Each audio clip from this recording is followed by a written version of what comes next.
that of me. I can't believe that would even cross your mind. And then I saw him looking at me, walking past the passageway. And it crushed me. And I ran. I fled to the Garden of Gethsemane.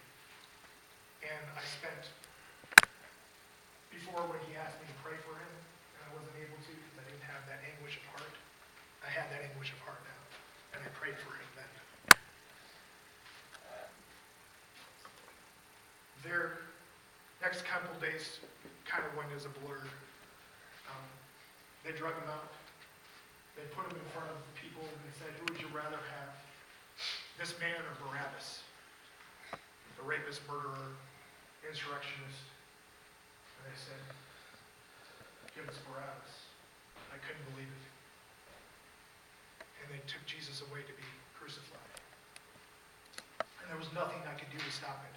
I felt so unable to do, just ineffective. There was nothing I could do. I could see it happening and I knew it was coming and I just couldn't stop it. And there was nothing, and I felt like there was no way I had any ability to stop anything. It was just watching it take place. And then they drug him through town with his cross and they crucified him. And I watched my friend hang up on that piece of wood. And I got to watch my friend's clothing being gambled for by the soldiers. They'd taken that from him too and did it in front of us. And there was nothing I could do. I felt horrible. I felt worthless. I felt like there was just, I had failed completely. The sky got dark. He died. My plans for this new kingdom he had talked about that I thought I understood were gone. We took him down and put him in a tomb. And that Saturday was one of the worst days of my life because I was I wrong in everything I thought? Was this not the Messiah? Was this not the person I had come to understand?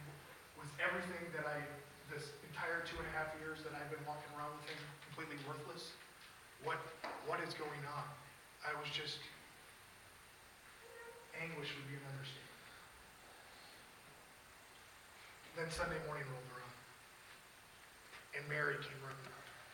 The tomb, it's empty. He's gone. What? So we ran. That'd be an understatement. We sprinted as fast as we could. Someone got there slightly before me, and I got there, and they were kind of looking in, and I just walked into the tomb. I had to see. And his face covering was laying off to the side. And what we had wrapped him in was laying there, and he was gone. And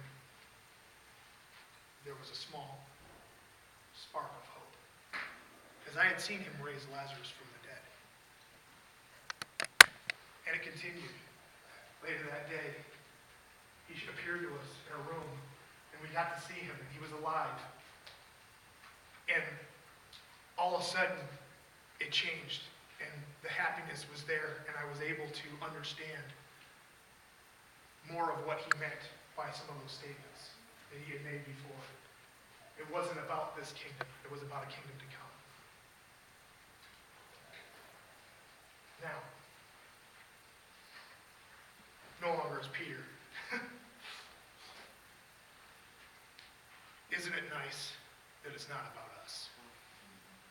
Even though we may take what his plan is for our life and say no and tell him we don't want him to wash our feet.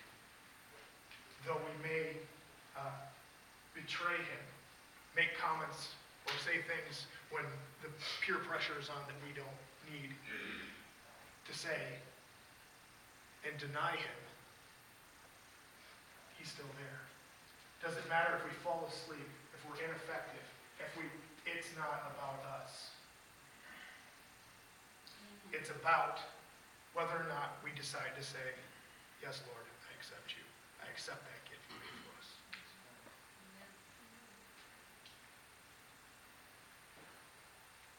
This weekend, it's very